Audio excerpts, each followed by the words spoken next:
What's going on, everybody? Welcome back to the PFF NFL show. Back in the studio. Well, I'm on the road, but the fellas are back in the studio to recap what was a fantastic week in Mobile at the Senior Bowl with, of course, the only way we know how, and that is a post-Senior Bowl mock draft. We're going to have a lot of fun on this show, getting to talk about a lot of our takes on just sort of course, like not every single pick is going to be a Senior Bowl player.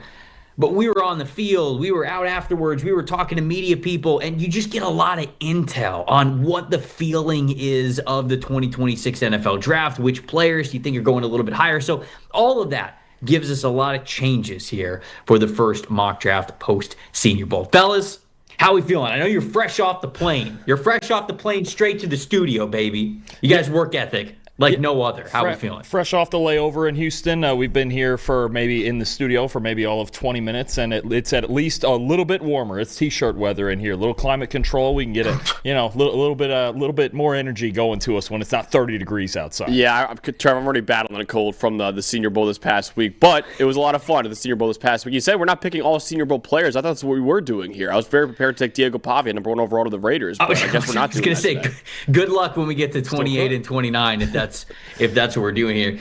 Max, I did really enjoy your tweet this morning, though, I do have to say, where you were like, my favorite part about the Senior Bowl is me just putting my body through all sorts of hell because of my diet and then trying to critique these all-world athletes on the field, whether they're good or not for the NFL. Yeah, Trevor, I'm watching these guys, and they're like, oh, he looks a little slow out there. As I'm like shoveling a cheeseburger into my mouth. So, yeah, it's always like a really ironic week when you're like, oh, yeah, that guy didn't look too great out there. Meanwhile, you're just destroying your body with all the fast food that you're eating at the Senior Bowl. We're going to throw a ton of numbers here at you here on the show as we explain why these guys are good fits for certain teams. You guys can see a lot of those numbers for yourself with a PFF Plus subscription. You guys are going to see, of course, the mock draft simulator on the screen as well, which you can run as many mock drafts as you want with that PFF sub. So subscribe.pff.com, best way to get that. And let's do it. Let's fire up the mock draft simulator, which I will say to all the people out there, freshly updated. Over the last 2 or 3 days, I have been putting more players in there, some guys that I didn't quite get in there before the Senior Bowl. Then we got a good look at them. It's like, all right, well, I think that this is probably an appropriate round, an appropriate spot for a lot of these guys. We even got John Carroll University represented here. We even got Tyron Montgomery into the mock draft simulator. So I don't think we're getting Ty Montgomery into this first round mock draft, but it's just to let you guys know we've got even more players in there. I've updated the ranking for a lot of the guys that were already in the mock draft simulator. So it truly is draft season, baby. We've got things updated, and we're ready for you guys to use the mock draft simulator as well. We'll each pick for a certain team, and I believe, Max, you're going to start. You're going to kick us off here with the Las Vegas Raiders. Dalton, you are setting the tone, I would say, in this draft with what people believe starts at 2 with the New York Jets, and then I'll pick for the Cardinals at number 3, and then we'll just continue in that order. So, Max, you have the floor here at number 1 overall with Fernando Mendoza. I mean, for the Las Vegas. I just want to shout out someone in the chat real quick, just calling me the Mike Evans of cheeseburger smashing real quick. Just kind of shout out to the NFL SC reference right there. I love that. But yeah, I appreciate that. Yeah, this is a very easy pick. Fernando Mendoza will be a Las Vegas Raider come April. This is not a very hard one at all. He's very easily the top quarterback in this class. The Raiders need a quarterback right now. He was the Heisman Trophy winner, won a national title at Indiana, of all places, one of the worst programs historically in college football. He was the best quarterback, the best player in college football this year. He is the easy number one pick here. Easiest pick in the draft is the first one. Love it. Move on to number 2 with the New York Jets. Obviously not a second quarterback on the board for them to look at necessarily. I don't think Ty Simpson's going this high. Maybe later in the first round we'll think about it. So it looks to me like we've got to pick between some of the elite defensive players in the draft.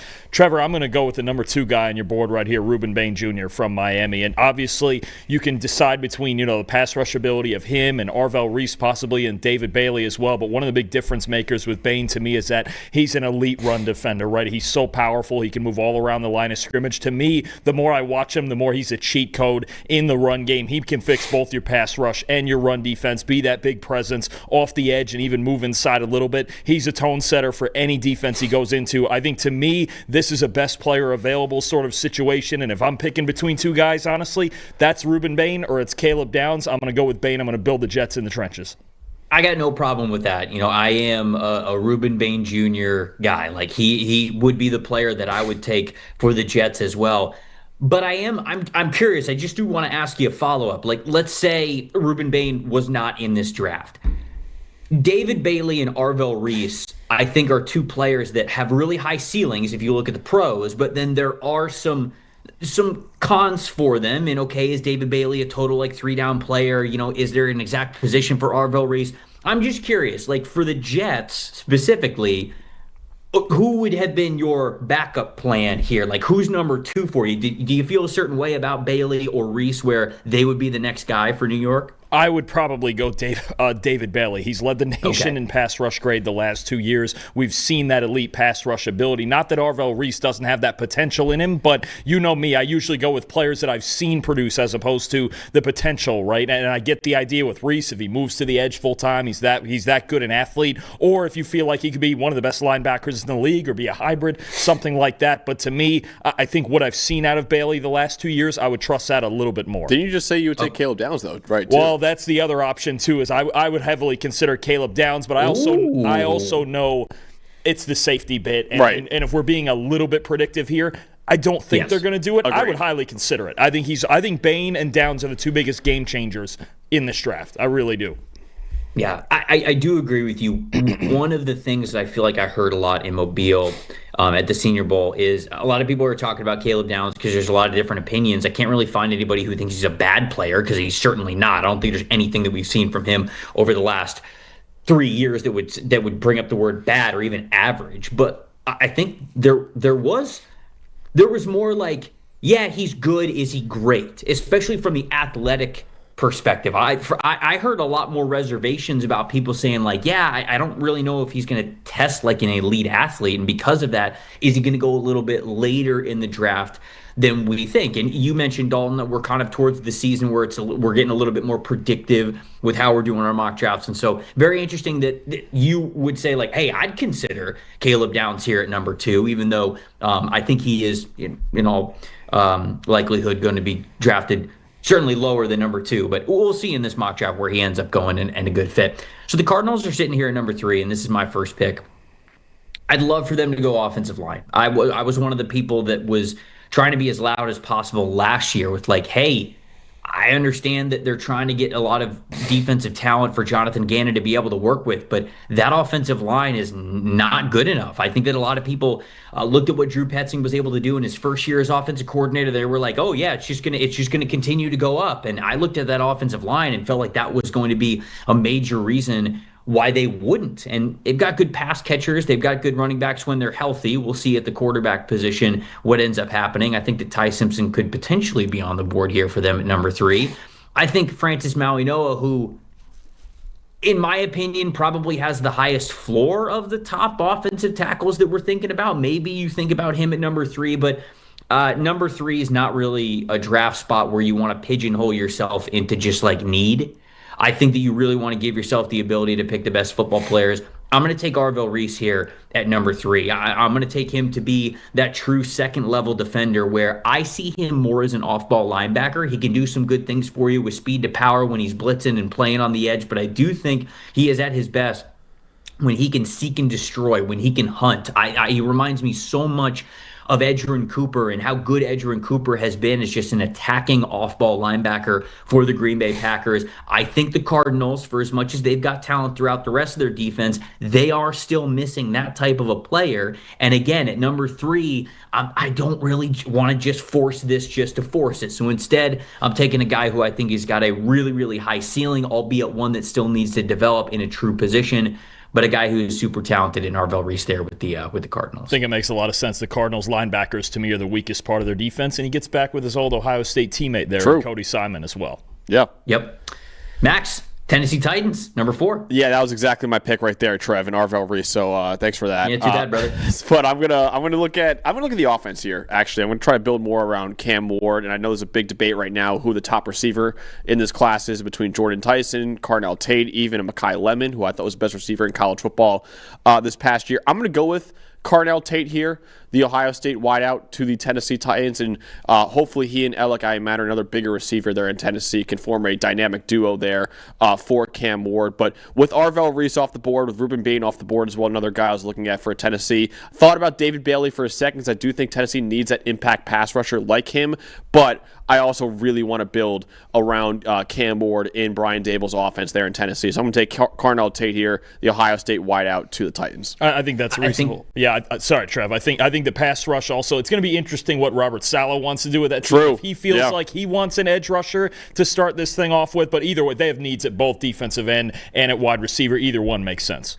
I think so too, and I think that just an overall theme maybe for their offseason, I've talked about this with some Titans people, is just answering the question, what is J.C. Latham? Is he the offensive tackle? Are you going to kick him into guard? Because if you think that he's more of a long-term guard, well, all of a sudden now tackle becomes a really big need for this team. So I think that you guys are totally right. Having a one-on-one pass rush winner for Robert Saleh is big. Getting another wide receiver is big, but also sneaky. Answering that J.C. Latham question, I think, is going to be very important as well. Dalton, you're staying in New York from the Jets to the Giants. What are you thinking at number 5 here? I'm going to make it back-to-back. Wan'Dale Robinson is a free agent. We don't know if or when the Giants will bring him back yet, or if he's going to sign somewhere else coming off his first 1,000-yard receiving season. Malik Neighbors coming off the torn ACL, but this team needs more receiving weapons for Jackson Dart on the outside. I think John Harbaugh is going to try to build around his quarterback. I'm going to go with the other receiver that Max just mentioned in the Tennessee debate. Give me Jordan Tyson from Arizona State. Really good intermediate route runner. I think he's going to really complement Malik Neighbors' explosiveness down the field. He's going to get a lot of looks against zone coverage, and Dart's going to trust him a lot in third down situations, solid in contested situations, intermediate routes, good against man coverage. I think Jordan Tyson's a piece that can really add to this Giants offense. I'm going to build around Jackson Dart here at number 5.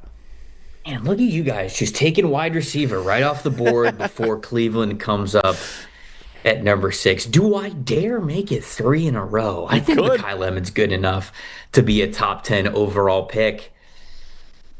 Ultimately, though, no, I am not going to take wide receiver. I think that's a major need for them. I know a lot of people like, plugging Carnell Tate in there, low moving costs, as we say over at NFLSC. I think Jordan Tyson is certainly worthy of that selection. I think Mekhi Lemon is as well.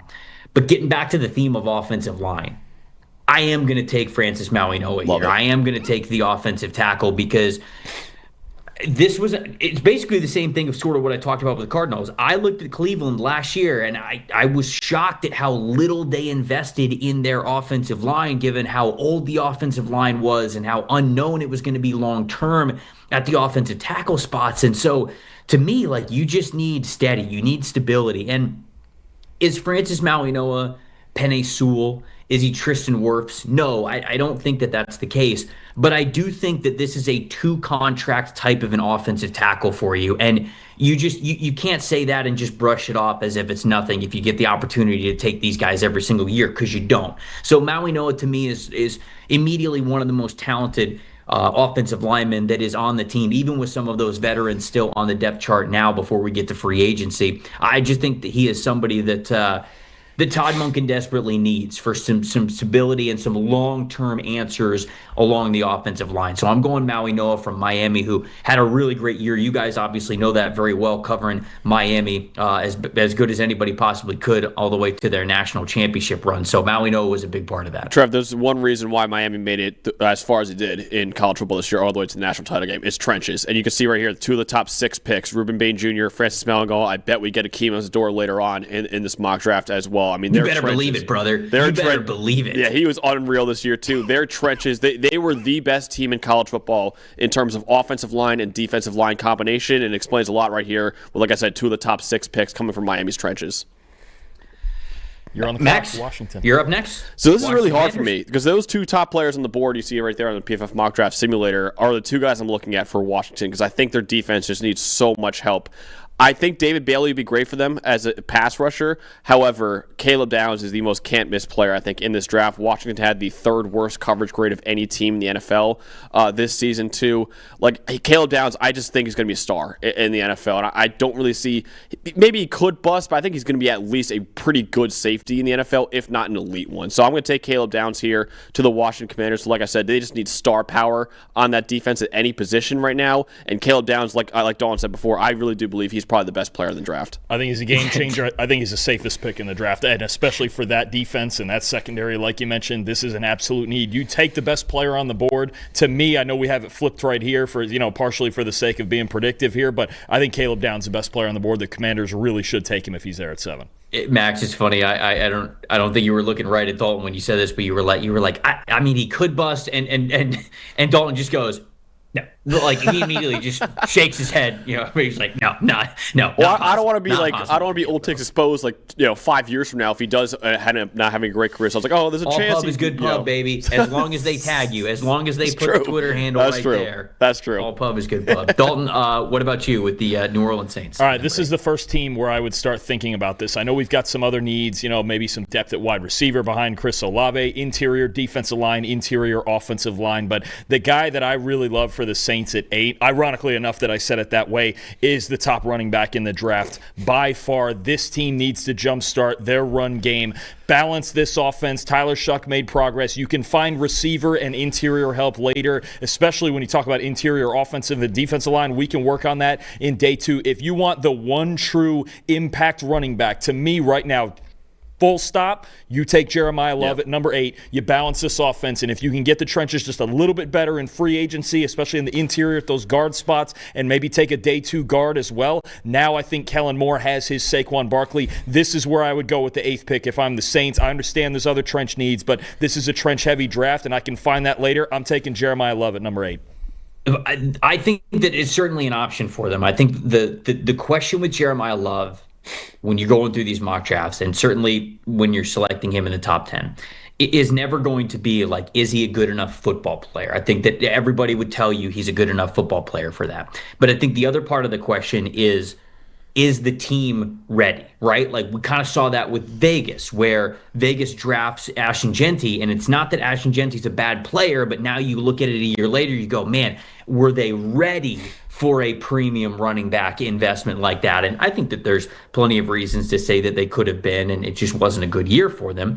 But Dalton, just are the Saints ready for that kind of investment? And do you think that it just kind of goes into being in line with Tyler Shuck and making the offense more talented? Definitely still need to improve in the trenches. That has to be a priority both before and even during later in the draft if they're going to do this. They need to really evaluate, I think, their 2 guard spots especially, but they've been building this offensive line. Eric McCoy is still really good at center when he's healthy. Kelvin Banks really came on at left tackle the second half of the year. Talisi Fuaga is going to be going into year 2 playing right tackle, his natural position. I think it's going to continue to get better, and Kellen Moore wants to run the football, and I think we saw enough out of Tyler Shuck this season to go, okay, the Saints passing game is a threat, especially when he's protected. You balance this out more, because there was too many games where Shuck was throwing 40, 45, 50 times. Take the load off him, let him be a little more efficient, and I think Love can add the explosive element on the ground that this team is missing, because you watch a lot of Saints games last year, they were incapable of running the football. They'll be very capable with Jeremiah in there.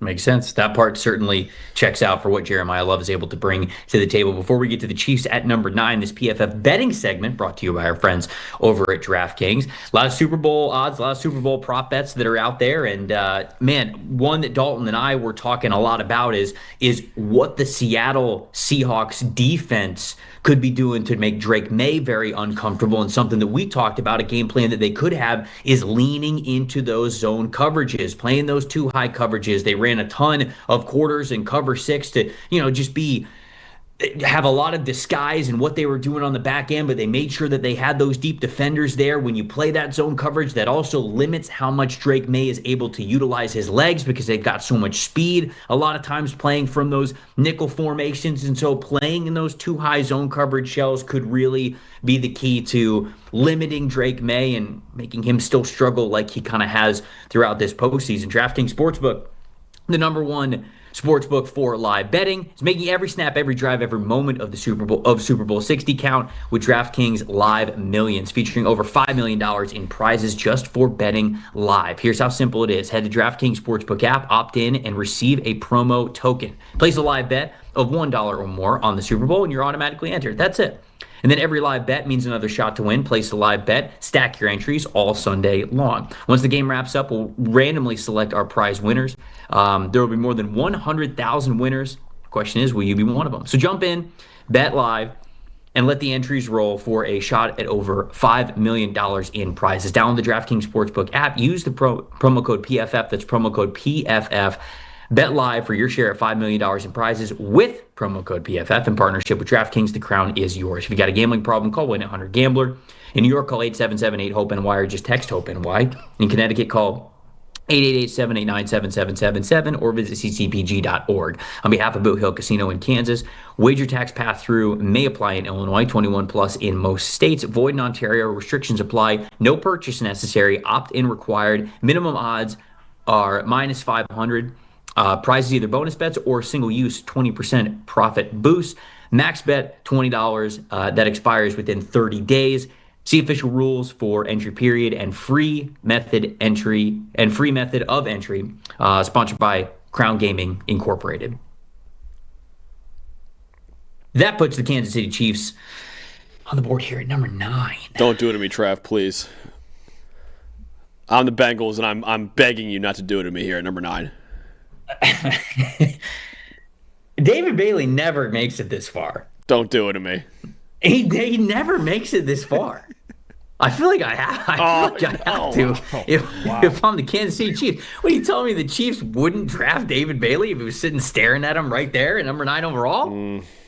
David Bailey, George Karlaftis, Chris Jones. Man, I'm sorry, Bengals fans. David Bailey, you are. Damn it. Wow. A Kansas City Chiefs. Damn it. Again, it's it's going to be interesting because a lot of people talk about like a Steve Spagnuolo type of defensive lineman, and a lot of times it is. It's more heavy-handed, bigger guys. They've got more length to him. And David Bailey, he's not built like that traditional player, but he doesn't. What he brings to the table isn't traditional either in a great way, and that is that first step explosiveness. He is just so rare in how he can attack those outside shoulders. And for as much as Steve Spagnuolo doesn't have a ton of these types of players, I don't think he's ever had the opportunity to get a player like David Bailey. So this, I can't see him get past 9. Sorry, Max. Can't see it. He sure wouldn't get past 10 if he got to number 10 either. And you mentioned it before, Trev. I mean, he had the best pass rush grade in the country last year at Stanford. The best pass rush grade in the country this year at Texas Tech, too. He is an unbelievable pass rusher, 80-plus run defense grade this year, too. Got a lot better in that respect, too. Yeah, I'm a huge fan of David Bailey, who I think could be worth a top 5 pick in the draft, so getting him there at 9 at Kansas City would have been a dream for them, and it would have been an unbelievable dream for the Bengals at number 10. Well, you're up. What are you going to do with it, huh? Really good backup plan I have here, though, in Peter Woods, the D tackle out of Clemson, who didn't, you can see the PFF grades right there, 72.2 this past year, obviously a career low for him at Clemson. It wasn't a great year for Clemson all around. I unfortunately know that very, very well, picking them to win the national title. Preseason not looking too great there. But Peter Woods, overall, you look at his PFF grades in his career, 87.6, 83.7. This guy is really, really powerful for his size and also very, very quick for his size, too. And we've seen this guy be a superstar for his first 2 years, and he still was a pretty solid player in his third year at Clemson, too. So I still think Peter Woods is worth a top 15 or so pick in the draft. And for a Bengals team that just needs more on their defensive line with all the top edge rushers like Ruben Bain and David Bailey gone, I would look at a guy like Peter Woods here on the interior of that defensive line. Really, really quick, just because obviously you're talking about Peter Woods there. Somebody that I think is an underrated player to go to both the Kansas City Chiefs or potentially the Cincinnati Bengals for Senior Bowl shout out here. Caleb Banks. Yeah, I thought about it. Banks' range kind of start here at 9 and 10. I mean, both of those teams would love a player like this. I think it was a little bit of a slow burn for Banks, who didn't do a ton on that first day of practice. But, man, when day 2 and day 3 came around, the best of Caleb Banks are some of the best plays that we saw from any player all week long. So I really do believe that this is somebody who was sort of like a mid-first round guy that we talked about going into the season, had the foot injury, didn't play much this past season. But, man, he showed you the flashes once again in Mobile. I wonder if he starts to get that potential top 10 talk for those teams that are at the back end of the top 10. And, Trev, honestly, he had more at stake than I would say any player at the Senior Bowl this week because he only played in 3 games this past year at Florida. So if he went out there and looked a little sluggish and didn't look as good, people were like, all right, he is definitely a day 2 guy. I'm not taking the guy who just missed 9 games with an injury and still doesn't look right at the Senior Bowl, but he came out there and he dominated at the Senior Bowl. I think he really did solidify himself as a first-round pick, and now people are like, all right, yeah, he's definitely a first-round pick. I don't care what happened. I know he missed 9 games this past year, but yeah, that was a huge, huge week for Caleb Banks. Absolutely agree. He's got all the potential in the world. And as far as your Bengals pick with Woods or with Banks, or if it would have been Bailey, any pick in their front 7 is going to be a good pick this year. Dalton, you're up with the Dolphins. What do we got? I think, look, there's a lot of needs on this Miami team, including quarterback. Maybe this is a Ty Simpson team here at number 11 overall, but I think Jeff Hafley's going to want to come in here and build this defense, right? There's some talent on the defensive line this year that didn't play well. Jordan Brooks really is the captain of that linebacker crew. I think cornerback is arguably the weakest unit on this team, and I think Jeff Hafley didn't get to work really with any elite cornerbacks in Green Bay in his 2 years there. I think he's going to want to get more aggressive. He's going to want to run more man coverage in Miami than he got to at Green Bay. I just don't think he had the talent to be able to do so. I'm going to go with the guy who's arguably the best corner in college football this year. Give me LSU's Mansour Delane, 89.1 man coverage grade. He's got the size. He's got all the measurables you could want. He was outstanding for the entire season. I think this is somebody who'd be a really perfect fit in Jeff Hafley's defense. If he's trying to slow build this and build this defense, especially this secondary that has so many flaws, I think Delane would be a really good place to start. I like the pick. I think about him. I think about Jermon McCoy. It's always up in the air like, hey, what are you going to do with Jermon McCoy, given the fact that he didn't play at all in 2025? But I think that Delane is absolutely going to be considered for those teams picking in the top 12 because of how good he was for LSU this past season. I think that makes my life pretty easy here for the Dallas Cowboys. If Sonny Styles gets to them here at number 12, this is a selection. I think that their play at the linebacker level was pretty poor, specifically before DeMarvion Overshown came back, and he's coming back from that major knee injury, and so there's just long-term durability concerns with him. Anytime you go through an injury like that, they traded for Logan Wilson because they were trying to get better play, raise the floor from their play at the second level, but that's something that Sonny Styles can absolutely do. I think that his range honestly starts with the Washington Commanders. Where do the Commanders pick at 6 or 7? Yeah. I think they pick at 7, and Trevor. I think that's where it starts for them. I know what I'm doing. That's where it starts for Sonny Styles. And I think that the range like this, I don't even know if he gets past Dallas. Like, what are the prospects that Dallas would even pick over him? Maybe Mansour Delane, maybe Jeremiah Love if they're there, but it's a top 3. And again, if he gets to 12, then one of those other guys, but maybe both of those other guys, just like in this scenario, they're already off the board. So I think that this would make Dallas very, very happy. Sonny Styles, to me, as a former safety, is somebody who moves super well, and Ohio State had him triggering downhill so fast. He was so aggressive. He was so great against the run, never missed any tackles. He's the tone setter and the consistency that you want at the second level. So, yeah, Sonny Styles to the Dallas Cowboys at 12. Even without a defensive coordinator hired yet, that feels like one of the most obvious player-team fits in this draft. If Sonny Styles gets to the Cowboys, unless they like a cornerback better, they got to fix everything in that back 7. But if Styles gets to them at 12, I think that's a home run A-plus pick that makes their defense a lot better instantly. We just need Tampa to get on the phone and jump ahead of them to number 11 with Miami, so then Tampa can draft Sonny Styles. But, if that doesn't happen, then if he gets to 12, I feel like he's a Cowboy. Yep. All right. Max? Rams. I have the Los Angeles Rams here, number 13, via that James Pierce Jr. trade last year with the Atlanta Falcons. A couple guys were tempting to me here. Spencer Fano was a really good right tackle out of Utah, but I did like what Warren McClendon did this past year for the Rams at right tackle, so I'm going to pass on him there. Ty Simpson's tempting, man. He really is at number 13 overall. Obviously, Matthew Stafford not getting any younger, but he's coming off an MVP year. I think they want to keep the Super Bowl window as open as possible with Matthew Stafford, so I wouldn't go with a quarterback here. Maybe later on in the first round, if one of you lets me take Ty Simpson there, we'll see. I'm going to go with a guy that I think will help them win next year. That is Jermon McCoy, the corner out of Tennessee. I understood he obviously missed all this past year with a knee injury that he suffered last January. But the year before, man, he was one of the best corners in college football as only a true sophomore. 89.6 coverage grade that year. That's 9th in the country in 2024. He's got great speed for the position. I would have said this guy was a slam dunk first-round pick going into the year. Unfortunately, he didn't play at all this year, but that 2024 tape and this wide open of a draft, it's still worthy of being a top half of the first round pick. So I think I'm going to go with the guy that's going to help the Rams win right now instead of a guy that's going to help them win maybe later and Ty Simpson. I'm going to take Jermon McCoy here. I agree with that with the first pick. If Simpson's available later, I think you definitely think about it because it would be a great place for him to sit and a good offense for him to operate. But this team's got to get better at cornerback if they want to go all the way. That over their last 5 or 6 games especially, that was their biggest weakness, their ability to play in single coverage. I think McCoy can help. And ever since they traded away Jalen Ramsey, it feels like they've never had like a shutdown corner since then. Yeah, so they've been really patching it together and doing the best they can. Yeah.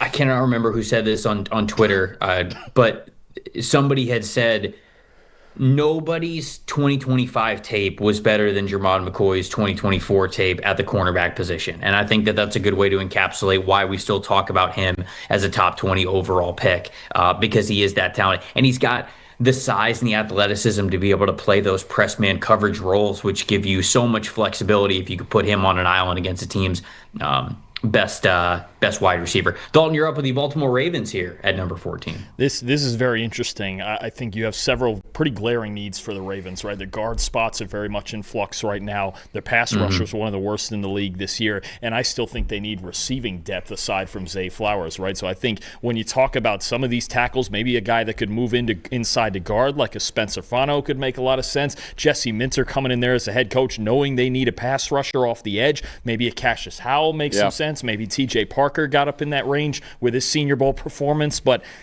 there's something about, I know Jesse Minter's a defensive coach, but when I watch this team, for years and years, it feels like wide receiver depth has been a real problem. I'm going to go on the offensive side. I'm going to build around Lamar Jackson. I'm going to go with Mekhi Lemon right here. Actually, kind of sabotaging maybe my own mission for the Jets here at 16 because I would not hate Lemon at 16 at all. But let's put Mekhi Lemon with Zay Flowers, with Mark Andrews, right, with Lamar Jackson, and try to really get this thing going. And maybe on day 2 they can find a guard or two that can help them on the inside. Maybe they figure that out in free agency as well. Tyler Linderbaum's a free agent, so they're going to have to figure out that situation too at center. But I'm going to go with Mekhi Lemon here. I'm going to finally get some receiver depth going, an explosive playmaker like Lemon for the Ravens. I think him and Flowers could cause a lot of problems in this offense. I wondered if you were going to rig it. I wondered if you were going to rig the draft here, knowing that I was not going to take Mekhi Lemon here at number 15 for the Buccaneers, and that would, basically it would be a layup for Max to take him there for the Jets at number 16 to make you happy. So, you know what? I'm proud of you. I'm proud of you for doing what you needed to do as an analyst. That's respectable work. Staying neutral can be tough sometimes, Trevor. We'll see if you can do that here with Tampa. Who do you really, really want out of this group for the Tampa Bay Buccaneers? I don't have to be neutral at all. Cash is out. Come on down, brother. I mean, this team cannot get out after the passer. I mean, they have unfortunately swung and missed on pass rushers over the last couple of drafts. Joe Tryon-Shoyinka didn't develop the way that they wanted him to. I don't really think that was really why you were drafting Logan Hall, but Logan Hall didn't become the pass rusher that maybe even you wanted him to be coming out of Houston.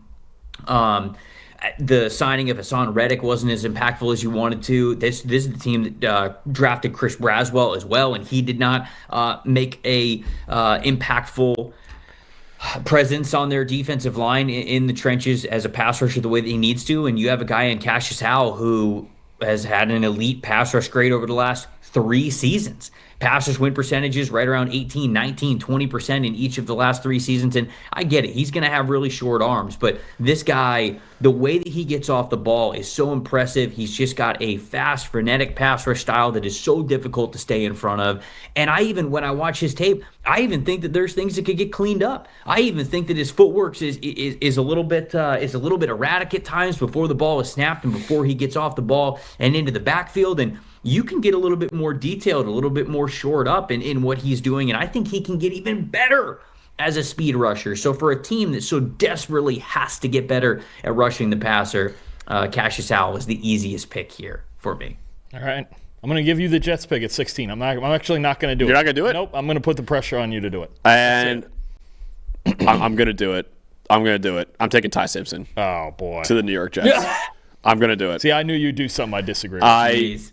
I'm going to do it. Listen, is Ty Simpson worth the 16th overall pick in the draft? I probably don't think so. I think he'll probably go somewhere in this range. I think the Steelers at 21 would be very interested if he does fall there. It doesn't look great right now in the Aaron Glenn era in New York, and I think one thing he could do to maybe not potentially save his job, but I think something he could do is take Ty Simpson, say, hey, give me some time with this kid, and maybe we could develop it into the franchise quarterback. If you go into next year with Justin Fields and Brady Cook and guys like that, there's not really a future there in New York. I think for Aaron Glenn, drafting whoever your next offensive coordinator is going to be, drafting Ty Simpson and telling ownership, hey, give me another year at least with Ty Simpson. Let me show whether or not he could be our franchise quarterback. That might be the best move long-term for New York instead of getting a guy that can help you win right now. It doesn't matter where we are. It doesn't matter which show we're on. It doesn't matter. As long as the two of us are sitting at the same desk, Max is never going to fail to do something I disagree with. It's just going to happen every single... You took Mekhi Levin. You ruined your own pick here. I did. I would have taken him. But you know what? But that's because I didn't have this Jets. I wanted to see what you would do with it because I knew you would do... If it was me, I don't love it either. If it was me and I had that pick, which... You're keeping it. We're going Ty Simpson. Boom, it's locked in right there. I have the sticks. It's locked in. But I wouldn't take a quarterback high if I was the Jets this year. I would just build this roster. You know me, I'm in on 2027. Who would you have taken? Who would you have taken? Oh, let's see. He's not a receiver I love at 16. We can't go back. Would you take Hayden McDonald? I would. Caden McDonald would be a good candidate. I don't hate that. I think Avion Terrell. I think they could use some help at corner after trading away Sauce and Michael Carter this year. I think Terrell or Caden McDonald would have been options there. I think you could even think about Ioane. Maybe get John Simpson's a free agent, keep building the offense, get the Penn State left side going on the offensive line. I think Ty Simpson is a fail-safe. Like if they have a bad year next year, he's the reason for optimism, at least for New York. If you don't have him, there's no optimism. I could be a little more if for any reason Ty Simpson fell to the second, and the Jets are picking first in the second round. I could be more amenable to it. I'm not taking him in the first round. If I'm the Jets, I'm not going to. Trev, would you do on it? I wouldn't do it. Well, for NFL's mock draft, I took Ty Simpson at 13 of the Rams. Oh, okay. So I actually like that better because he gets to sit. Because he's going to have to come in and play right away. Oh, I know. He's not battling Brady Cook for anything. Again, it doesn't sound great in New York right now. There's got to be some optimism. And the fun part is, which January 30th, we have no idea who their offensive coordinator is going to be. That's also fun. So really, if they're going to take an offensive player, we have no idea what they would want right now anyway. It's true. I do like Ty Simpson. I think that there is an NFL starter there within him. I do think that he's got to go to the right spot, and whether that is sit for a little bit or just get the right coaching. You guys watch this. I mean, Ty Simpson was one of the best quarterbacks in college football through the first 5-6 weeks of the year. But then second half of the season, he really struggled specifically under pressure. So you've got to get somebody who can instill that confidence within him. He's got to be able to see the field a little bit better, and you've got to have an organization that honestly believes in him. So if the Jets do, great. If they don't, obviously pass. If you're 1 foot in, 1 foot out on him, don't draft him. But if they're all in on this player and they're willing to develop him, then yeah, I think as the offense grows, perhaps he could grow with it. But I do think that there is an NFL starter in Ty Simpson, and when that's the case, it's hard to pass them up for teams that do need young NFL starters. The one good thing with the Jets, too, they have a decent offensive line that they're building right now. So I think that's something that's good for Ty Simpson, too. So we'll see. Maybe he leads the Jets to a Super Bowl. Maybe he leads another franchise like Sam Darnold did to a Super Bowl as well. We'll just see what happens with Ty Simpson. We're building champions. It just takes a little longer. That's all. Listen, the Jets drafted Sam Darnold to prevent the Patriots from winning a Super Bowl. He still might do that. No, we'll find out next week if he does. Maybe. I'm sure we'll take all the credit for it. We will. Don't worry about it. Dalton, you're up with the Detroit Lions at 17. I'm thinking trenches here. I think about pass rushers. If Cassius Howell was still on the board, might have done that. I think about maybe a TJ Parker here, but this team's identity is on the offensive line. That's been starting to erode a little bit over the last year. We don't know Taylor Decker's situation, and that could obviously influence this decision. There's a fit here that I really like for the Lions, especially the way that Dan Campbell loves his trench play. I'm going to go with Utah's Spencer Fano here. And even if Taylor Decker were to come back, there are people who think Spencer Fano could kick inside, play guard. We know he's a really good zone blocker from his time at Utah. Got a lot better in gap schemes this year with a little bit of a different offensive scheme there. I just think whether he plays tackle or guard, if you want him to play right tackle, if Decker retires, move Sewell to the left side like Tristan Wirfs did in Tampa, put Fano at right tackle. I have no issue with that. If it's Decker and Sewell again at tackle next year, then move Fano inside to guard, and you've got Mahogany and you've got Tate Ratledge probably playing center in that scenario, and Spencer Fano at a guard spot as well. I think this is a good enough, athletic enough, nasty enough run blocker as well that Dan Campbell likes, and if he's going to have some guard tackle flexibility, I think he could fix a lot in Detroit's offensive line. I think the Lions are going to have a really good opportunity to improve both of their trenches. I think edge rusher's really deep this year, and I think that offensive line just as a whole, especially interior offensive line, there's a lot of good ones to be able to choose from, especially in the first, second, maybe third round. When we're getting a little bit later, it gets a little bit more tricky. But I think the Lions are going to have a real good opportunity to address two of their biggest needs, and so obviously you hit one here with offensive line and a guy that's got some flexibility. Before we go to the Vikings pick, our game plan of the week, presented by Western and Southern Financial Group, a game plan for your financial future. Dalton and I were talking about this a little bit earlier as well. A game plan we like for the Seattle Seahawks in the Super Bowl. Keep Kenneth Walker on the field, whether it's him as a rusher or maybe more importantly as a receiver. You don't have Zach Charbonnet anymore. I think that even when he is out there, Kenneth Walker as a receiver has been so big for this team. And, maybe we got some bets on the line. Who's to say? But I do think that it's a great game plan for the Seahawks and Clint Kubiak to lean into who Kenneth Walker is as a receiver. Just like every team win starts with a great game plan, your future should as well. With life insurance built like a championship roster, Western and Southern helps protect you and your family so you can focus on winning today, knowing that tomorrow is covered. Whether you're just starting out building your dynasty or looking to lock in long-term protection, their coverage options are designed to match your game plan. Visit westernsouthern.com/PFF to get your free life quote and start building your financial game plan today. Western and Southern, built to win, backed by over 130 years of helping people protect what matters most. Okay, we got the Minnesota Vikings now on the clock here at number 18. I think Avion Terrell could be an option for them, maybe even a Brandon Cisse at the cornerback spot. I think that if you start to think about safety as well, like your boy Dylan Thieneman, I love A.J. Halsey. I don't think he's going this high, but, I think he's a really great safety in this class. I like the defensive line potential more, though. I think this is where I'm going to take Caleb Banks. All right. Yeah. You guys already knew. You already knew where I was going with it. I think this is the Caleb Banks spot because of what I was talking about a little bit earlier. You watch him at the Senior Bowl, and I think Max was totally right. If he flops at the Senior Bowl, and if he is just not making impact plays, not standing out at all, you could have seen him back end of the second round. Yeah. Because you go, all right, well, you were hurt. You had a foot injury. Now you're not productive. Now we didn't even like what you were like at the Senior Bowl. I think you could have been a back end of the second round guy. But because he was so dominant and had such great flashes as his defensive tackle, I think that we could talk about him pretty high in this draft. We're back to top 20 talk with Caleb Banks. I think Lee Hunter could have also been an option here for the Minnesota Vikings, another Senior Bowl guy who I think deserves some recognition potentially around this range. Maybe we'll get him off the board soon, but I'll go Caleb Banks for the overall size and length that he has on the interior for the Vikings D-line. Yeah, makes a lot of sense. Like I said, Caleb Banks, he had a point to prove at the Senior Bowl. It was actually a couple times, Trevor, he was begging the coaches when they're like, all right, guys, let's wrap it up. We're going to another drill right now. He's like, no, give me one more. Give me one more. He wanted to constantly show scouts that, hey, man, I'm worth a top 20 pick in this draft. So it was awesome week for him and great for him, man, honestly, because I mentioned before that foot injury really could have killed his stock. But that's why the Senior Bowl is such a valuable event that we have in the draft evaluation period, and Caleb Banks made the most of it. Might also get an emergency punt returner out of him. True. Special teams. Special teams matters. I'm telling you, he was competing the whole time, man. He was out there competing. So he didn't catch his punt return rep. Let's be real about it. Well, his team's putting two of them back there now. He can swipe one once in a while. Sure, it's okay. Fine. Yeah. Okay. I wouldn't want to tackle that guy. No way. No, I wouldn't either. There's no question.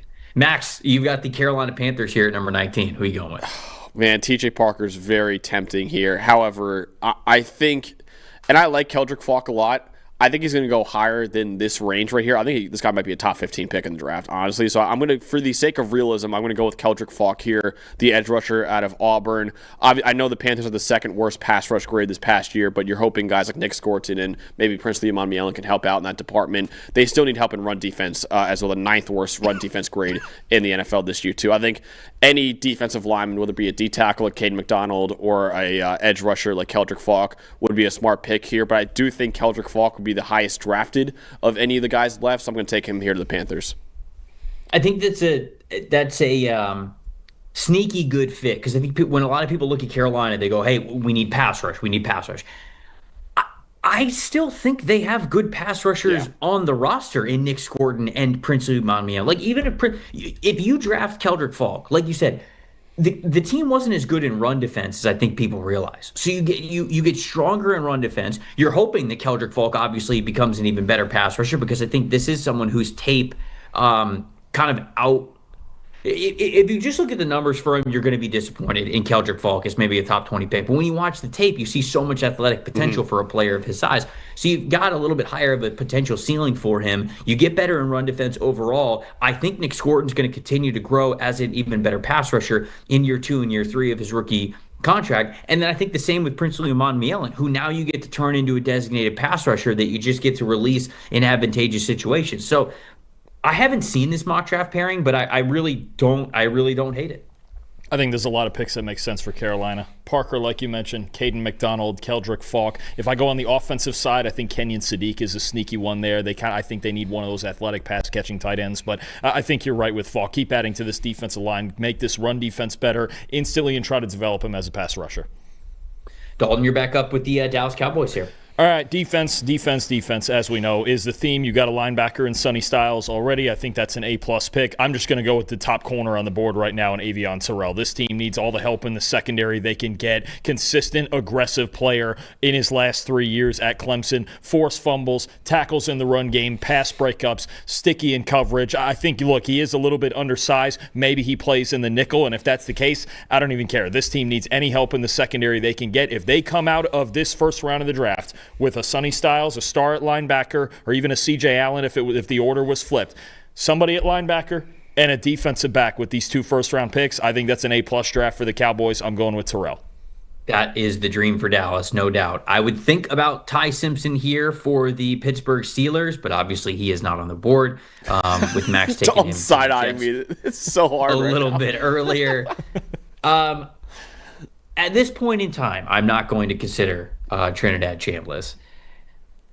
I think I just go wide receiver here. I mean, Denzel Boston or Casey Concepcion. It's kind of like, hey, do you think that Denzel Boston can coexist with DK Metcalf? I do. Or do you want somebody who's a little bit different, unlocking a little bit different types of targets for you? I'm gonna go Boston though. I am gonna go Denzel Boston. I think that absolutely DK Metcalf can coexist with Boston, and I think Boston even does some really nice work from the slot as well. We saw this past year with Washington. When you get him in the slot, I mean, he's going up against linebackers and safeties that just aren't ready for him being able to move a little bit better and more smoothly in his routes than you would think for a player who's 6'4". So I like Denzel Boston a good amount. Wide receiver, very clearly a major need for the Steelers, has to get much better. So we're drafting him, and I don't know, we'll figure out quarterback hopefully before we get to this point. So Denzel Boston over Pittsburgh. Pardon me, I'm in on that for them. Mike McCarthy likes bigger receivers, and to create that with both DK Metcalf and Denzel Boston, I think that makes a lot of sense. That's it. If there was a left tackle candidate here, maybe you could go there as well. Maybe a Caden Proctor, a Caleb Lomu, but they need receiver depth so badly on that team, no matter who's throwing the football. Yeah, and Trevor, you mentioned before the quarterbacks. I'm going to be real with you guys. I would be shocked if Trinidad Chambliss is in this draft. I've seen a lot of reports right now that Ole Miss is extremely confident that he's going to come back to Ole Miss for another year. He's got his court date set for February 12th, so we'll see what happens. But by all accounts, it sounds like that he will get an injunction and play next year at Ole Miss. So I do not think he'll be in this draft. So this is a pretty realistic mock draft. I just do not think Trinidad Chambliss will be eligible to be picked in this mock. If he wants to play in the league at all, my man, drop the injunction and get in the draft. Come on. Like, yeah. Maybe he just wants to play another year of college football, but like if he has any goals at all of being an NFL player what better opportunity? Then You're this coming draft. off such a hot year. The quarterback class stinks. Like, oh, come on, man. That's fascinating to me. It's a fascinating part of all of this. And obviously, this is a major NIL storyline, of course, because, if you weren't getting the NIL money, you wouldn't even be considering this. But because you are, we are watching a college quarterback who is on the older side, who obviously is only getting older because that's how age works, tell the NFL that he's going to put the NFL off just to go back for the NIL money and to start again in Ole Miss. And by the way, go compete with Julian Sayin, Dante Moore, Arch Manning, in next year's draft. I thought Dante Moore made a mistake by not going in this year's draft, considering he might have been a top 3 pick in the draft. But yeah, I'm kind of with you at Trinidad Chambliss too. But hey, man, Ole Miss reportedly has like a $5+ million offer for him right now, so that's still a lot of money too. So we'll see what happens with them. And do whatever makes you happy. Max, you're back up here with the Chargers at 22. Yeah, I'm not going to deny $5 million if anyone offers it to me. But Chargers here, this is a slam dunk. We learned you can be bought out pretty easy. I probably take a lot less than that. You give me a handshake on the sideline, and I'm yours. I'm yours. So, this is a slam dunk pick here for the Chargers. I know they had a lot of injuries on the offensive line. Eli already knows Dalton already knows who I'm picking here. With Penn State homer really is what this is. Olav Avenga. Eli probably also knows. Eli knows. Tyler knows. The entire city of Los Angeles knows where I'm going with this pick right here. Olav Avenga Ioane, the Penn State guard here. I know the Chargers had injuries along the offensive line with Rashawn Slater and Joe Alt going down. Those two unreal tackles coming back would be a great boost to that offensive line. Chargers still had the lowest graded interior offensive line in the NFL this past year too. So it's not just the injuries to the tackles that made them the worst offensive line in football. It's straight up why they lost to New England in that wild card round. They could not block for Justin Herbert in that game. Ioane would be a really big addition to their interior offensive line at guard. He's been an excellent pass blocker at Penn State in his career. I think this is a slam dunk pick here for the Chargers. Yep. Too easy. We're going to get so bored of this pick because it just makes too much sense for him, and it's right in the wheelhouse of Vega Owane's range. Dalton? Absolutely. Philadelphia Eagles. 23, Philadelphia. I would think about cornerback here. Maybe a Brandon Cisse, maybe a Keith Abney makes some sense here. I think CB2 is very much on the board. I also think about Dallas Goedert being a free agent. And the tight end is so essential to this offense, and they just don't. And actually, right now, they don't even have an offensive coordinator, but it feels like Nick Sirianni's kind of taking control of this thing, right? So I think what you're looking at for Philadelphia. Sean Mannion was named. Sean Mannion, you're right, was named today. Sean Mannion was named the offensive coordinator, I think, today. You're correct about that. That's news, right? So, I mean, either way, if Dallas Goedert does leave, this team is going to need a tight end. I think a playmaker like Kenyon Sadiq could make a lot of sense, especially if Mannion is going to try to run a similar offense to Matt LaFleur, kind of that Shanahan-style offense. You need a tight end who can move and win after the catch, especially Sadiq is athletic enough to do that. Again, cornerback is a major consideration here, but I think we can work on that on day 2. I'm going to go with the top tight end on the board, Kenyon Sadiq to Philadelphia. Yeah, and this is one where I think Howie's just drafting the talent, right? I think that Howie's just taking a very rare tight end talent and saying, hey, is he, the finished product that we want him to be yet as a receiver? No, but the kid's really good at blocking. I mean, he is the way that this dude is built. I mean, what is he like? 4% body fat. I mean, the dude's absolutely shredded and jacked at the same time. I mean, he did the athleticism, the off the bus test with this guy passes with flying colors. And I hope he works out at the combine. It feels like that's a trend for guys to not work at the combine, but selfishly, I want to see it from him just to see the freakish athleticism on display. But I do think that this is very much a Howie Roseman pick, and it's a Sean Mannion pick, like you mentioned, Dalton, with them coming from having Luke Musgrave and having Tucker Kraft and just that overall philosophy of the offense and getting tight ends involved. So I do think that this is the only question: would a former Oregon State quarterback draft the Oregon Duck? Oh, yeah, I don't think rivalry. Sean Good Mannion's point. going to have the biggest say in that regard. Well, because he had an Oregon State guy in Musgrave, right? So he got his guy over there, but would he draft the Oregon Duck with first offensive? Again, I don't think. Man, throw out the mock draft. It's over. I don't think that he's going to have that much control over the pick. Crumple it up, throw it away. It's done. Yep, we're done. I blew it. I blew it at 23. Just ended at 23. It's over. You blew it at 16, actually. We've talked. We've talked a little bit already here on this show about some of the Super Bowl bets that you could place coming up for the big game. We've got a PFF player prop tool that if you have a PFF subscription, you guys have probably known for a while now, but if you don't, you got to check it out, utilize it before the Super Bowl if you haven't seen it. You see that right here. Everyone's got takes. Numbers have truth. And the truth is, most people are betting with emotion. Sportsbooks feed on it. TikTok gurus sell it. The hype machine runs on it. That's how you lose. PFF is different. You're betting with winning data. The same data trusted by all 32 NFL teams and the sharpest minds in the game. PFF betting tools take every prop, every matchup, every angle, and run them through our custom models. Built on the best football data in the world. What comes back is your edge. Simple, sharp, and built to win. Want to go deeper? PFF puts a pro-level analytics department in your hands, giving you the same insights teams use to find every advantage. Build your game plan with matchup analysis. Project every snap, every matchup, and every edge before kickoff. Because the smartest plays start long before Sunday. Hit rates show how a player performs against their prop and against defenses built the same way. It's the data that gives you real confidence in every pick. Next, Key Insights translates PFF data into the story behind every matchup, giving you the why that powers your bets. From coverage schemes to defensive looks, it's the context that turns raw numbers into winning decisions. When you're ready to take action, filter through every prop on the market and focus on the opportunities that matter, by game, matchup, or value. Then, shop for the best available line in your area and tap your book of choice to place the bet instantly. Everyone's got takes, but now you've got truth. Bet with data, win with PFF.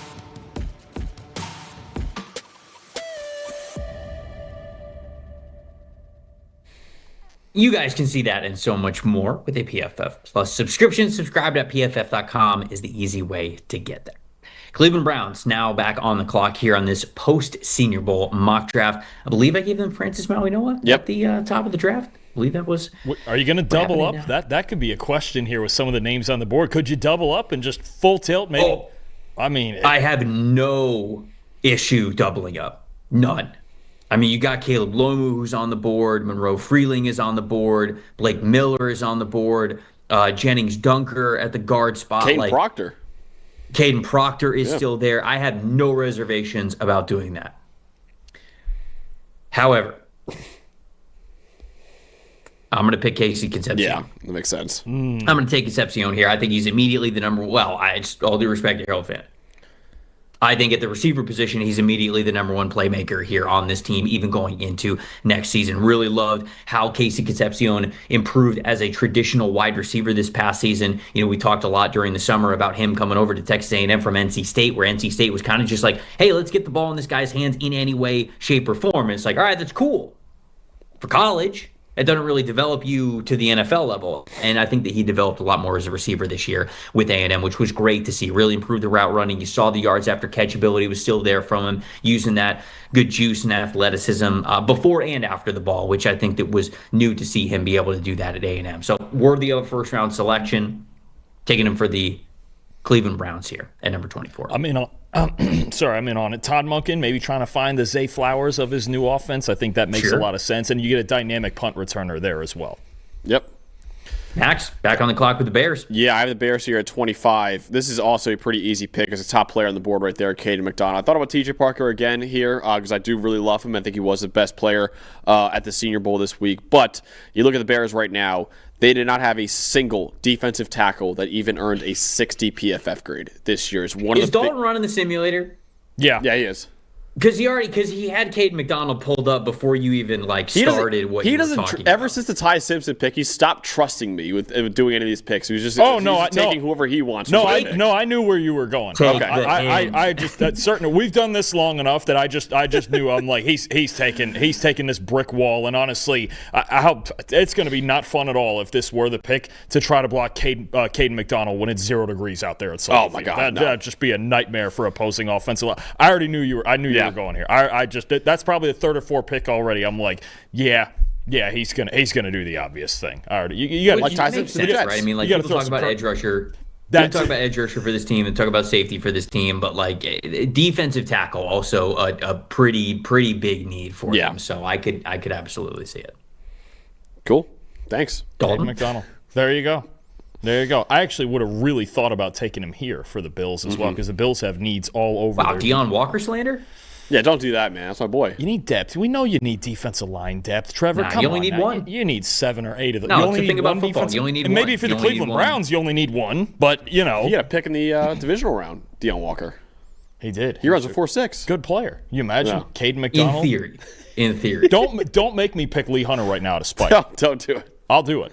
I'm not going to do it. It makes sense. Nope, I'm actually threatening. I'm going to go with threatening to put a good football player on the Bills. Yeah, seriously. How dare I? Jeez.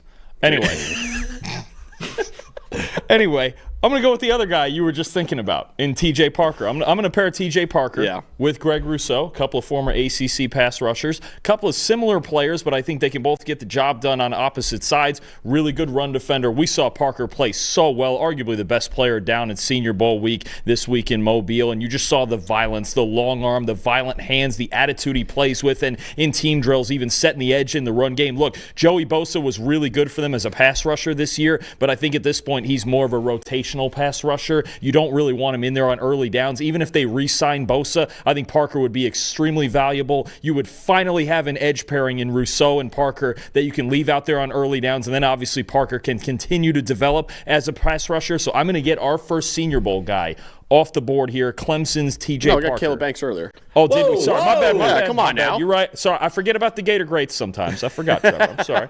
Listen. It's been a long week. We got off the plane like an hour ago and just stepped right in here and started doing this. Been a long week. You're telling me, brother. Okay. You already know. Anyway, TJ Parker, the second Senior Bowl player to the Buffalo Bills. We're definitely getting some sleep this weekend is what's happening. Anyway. 49ers. 49ers at 27. Throwing this out there, Concepcion would have been such a fun pick right here. I love the match with him with Shanahan. But anyway, you don't get that option because you stole it from There's yourself. no doubt. Way to go. The two names that I immediately think about here are actually right next to each other. Akeem Messidor's one, because you got to get better at rushing the passer. Yep. And he is, without question, the best one who's left. Emmanuel McNeil-Warren's the other one. Because I like Jair Brown, I like Malik Mustafa, but I think they need a more playmaking guy on the back end. And I think that they would be very happy with that 3-man rotation where it's more of a Malik Mustafa and Jair Brown rotation, and Emmanuel McNeil-Warren is sort of that full-time safety that's back there for them. So I think safety is like a sneaky potential need for them there. Do we get another? We got Quinyon Mitchell 2 years ago. Do we get another Toledo Rocket in the first round? Wow. Oh yeah, I think McNeil-Warren's absolutely in play to go in round 1. Yeah. How about it? I personally would probably lean Messidor just because that Niners defensive line. If need is the tiebreaker, then their biggest need is on the defensive line. No question. And they were so poor at it when Nick Bosa went down. And I just don't think Michael Williams is ever going to be that guy. Give me Akeem Messidor. He is perfect as a back end of the first round player because I think his tape is worthy of going top 15 in this draft. His age obviously is probably going to make it to where he's a back end of the first round, maybe even more likely an early second round type of a player, but he's a ready-made pass rusher, and you really can't say that very often with any rookie, but we know that he played with so much detail and success in Miami under Jason Taylor, their defensive line coach, and to me, I mean, he is somebody who is quite literally a plug-and-play type of a pass rusher that they really need. So we're going Messidor for the Niners there at 27. Yeah, love it. He was phenomenal this past year at Miami. He's often forgotten about because of how good his teammate was in Ruben Bain Jr., but he was easily one of the 4 or 5 best edge rushers in college football this year.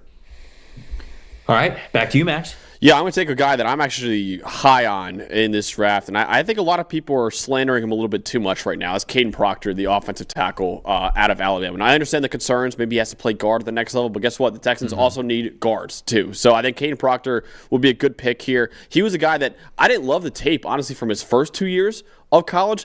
I don't think people are appreciating how good he was this past year at Alabama. See right there, an 86.1 PFF grade, one of the highest graded tackles we had in the country, one of only 7, I believe, tackles in the country with 80-plus grades as a pass blocker and run blocker. He played great in some huge, huge games for Alabama this year, too. I think Caden Proctor's kind of get a little underrated right now in this draft. He probably will still be a first-round pick, but I would put him up there with Spencer Fano and Francis Mauigoa in this draft, and I think he's certainly worthy of being a pick right here to the Texans. Here's why Go ahead, Trev. Go ahead. I was going to say, I agree with you that I think he is now getting underrated. I think that we looked at Caden Proctor and we're looking at him through the lens of a potential top 5 overall pick like he might have been. And okay, maybe he's not a top 5 overall pick. And to be honest with you, I don't even think he's a tackle at the next level. Sure. But I think he is like a dream guard. I really do. Like, he carries 360 pounds about as well as any human being possibly could. His first step is explosive. It's just the steps that follow when he's on an island in pass pro that, okay, they aren't as good. But a behemoth with his upper body strength, I mean, he's so tough to move. He can anchor so easily. To me, if you're telling me that Caden Proctor is a guard, I think that's a top 20 player, especially in this class. So if he gets to Houston here at 28, I'd feel great about this if I was a Texan. And for that very reason, I was going to bring up your thoughts on that too. And for Houston, they have flexibility to take a tackle here because they also have Titus Howard, who has so much experience both at tackle and guard. So they can really just take the most talented offensive lineman here, regardless of position, and figure it out in training camp. Figure it out later. If Titus has to play guard and Proctor looks good at tackle with Ursary out there, cool. If Proctor's going to be a guard, fine, and you got that big interior presence in Nick Caley's duo schemes. To me, if you're Houston, take the most talented offensive lineman, take the top offensive player, or I should say offensive lineman on your board, regardless of where he played in college, because you can figure it out because you have Titus Howard. I agree. Dalton, you're up here with the Rams. This is actually a hard one now. Because they just have so. Who did the Rams take? Who did the Rams take in the first? We got a corner. Early? We got Jermod McCoy the first time around. So I think you could think about more receiver depth if they really need it that badly. You can always add depth in the trenches. I did this. I forget if it was with you, Trev, or maybe with I forget which mock draft. I've done a million mock drafts already, and I think about. I think I'm going to go back to a strategy that I had in a previous mock draft. I'm going to double up. I'm going to pull Philadelphia Eagles and double up here.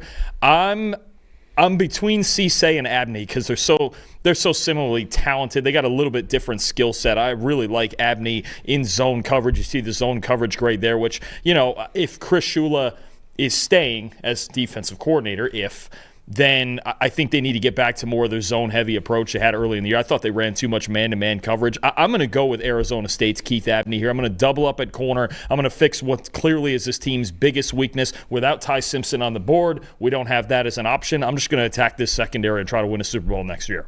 Yeah, and you have the luxury to do it because they're just one of the best teams in the NFL, and more so than that, they're also young. They're young in the trenches. They're on both sides of the ball. Like, the linebacker level is good enough. They don't really prioritize linebackers super early anyways. I mean, they're pretty good at the safety spots depending on what happens with Cam Curl this free agency period. If they is Cam Curl a free agent? Am I remembering that correctly? I think he is, actually. Yeah, I think he is. I'm pretty sure he is, yeah. I think he is. McNeil Warren could be an option there. Thieneman could be an option there safety as well. if the free agency need manifests. But I absolutely think they could go back-to-back defensive back here. That puts the Broncos on the clock here at number 30. This one's pretty easy for me. The Broncos are a really, really talented football team, but C.J. Allen, I think, immediately becomes their best linebacker. So to me, he is somebody who had a lot on his plate. Georgia asked him to do a lot of things. You see that run defense grade there from the true coverage grade. Okay, it wasn't as consistent as it could have been or should have been this past season, but I think this is a linebacker prospect who is built like a legit NFL linebacker who there's plenty of reason to believe that he is only going to get better as he plays in the league. So I think, like I mentioned, I think he's the best linebacker on this team probably. Well, I don't want to disrespect veterans like that because no rookie is really able to just step in and be the best right away. But I think he could very quickly be one of the best linebackers, if not the best linebacker on their team pretty quickly in next season as this team gets Bo Nix healthy and eyes another deep playoff run here.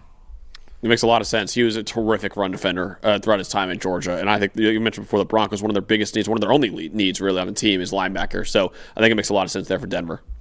Alex Singleton and Justin Strnad, both free agents too. That's going to be a big deal in the offseason. Right. Yeah.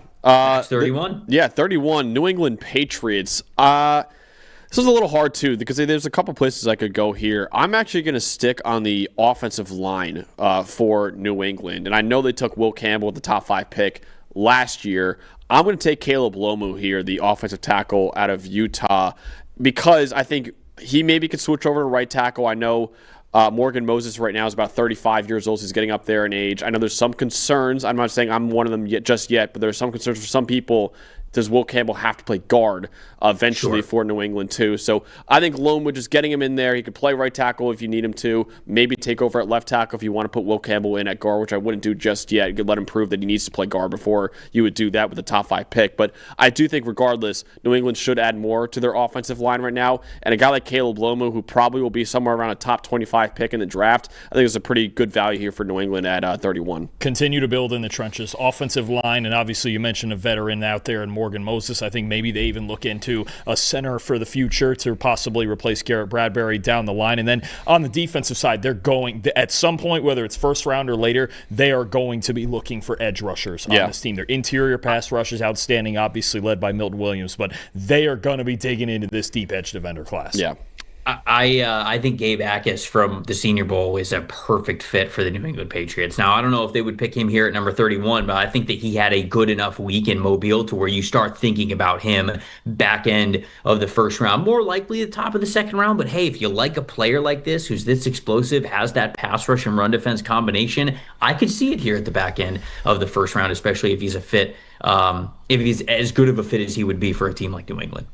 Caleb Lomu at 31, that leaves us with the Seattle Seahawks. I think you do have some options. If there's an interior offensive lineman here that they like, I do think they're going to get into that somewhere in the first 3 rounds. I think secondary cornerback could also be something they attack with Tariq Woolen being a free agent. I think receiver depth behind Jackson Smith and Jigba could help a lot. Chris Bell, somebody like him, could be an option if he's healthy. Jeremy Bernard. Emmanuel Pregnon, I think if he moves over to the right side, I think could definitely be an option for them. I'll tell you guys right now, the 2 guys I'm stuck between actually looking at the Seahawks' very few needs and just where they're at as a franchise. I think it's either Pregnon or I go corner and I go Brandon Cisse. Any thoughts on those 2 guys? I would go Cisse. Actually, if you look at the analysis tab for us in the mock draft simulator, you can see right there 64% of Seahawks fans take a corner in mock. So I think Cisse is worth the first-round pick in this draft. Wasn't as impressed with Colton Hood this past week at the Senior Bowl either, so I would take Cisse personally over Pregnon right Trev? now. I think I'd take Pregnon, actually. So I'm splitting the difference. We're going 1-1, and now Dalton's got to make a decision. So who knows if I actually believe that? I just want to put Dalton on the spot here, number 32, to end this Who thing. knows if I actually believe that is a diabolical saying to end this draft with. Wow, that is just... You know what? Max has been acting a fool this entire time. Come on. I'm going with Trev. I'm going... listen, there's nothing wrong with taking a starting offensive lineman.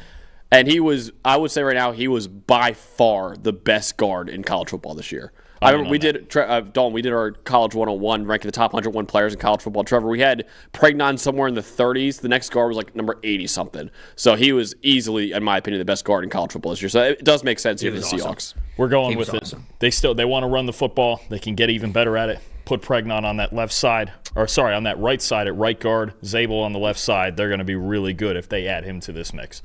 Anytime you have even kind of a trench need, I'm just going to lean towards, just get more talented there. It just means so much to the game. There we go, folks. That is our post-Senior Bowl mock draft that we have here for the 2026 NFL Draft. Like I mentioned, I've been updating the big board throughout the week as the Senior Bowl has been going on, so you guys can run mock drafts, as many mock drafts as you want for yourself. If you have a PFF Plus subscription, you can see everything on the big board, as well as we are continuing to fill out the player notes, the strength and weaknesses, the summaries of these players, some player comps, some scheme fits, all that great stuff. You can see that and so much more with that PFF Plus subscription. We appreciate everybody watching and listening, all of our Senior Bowl coverage that we had all week long. We love that event, like Max was saying, it's one of our favorite events of the year, and getting to do that content is a lot of fun. So we will be back with you guys next week. For everybody behind the glass and behind the scenes producing the show, for Max Chadwick, for Dalton Wasserman, I'm Trevor Sikkema saying thank you so much for watching another episode of the PFF NFL show. We'll see you guys next week.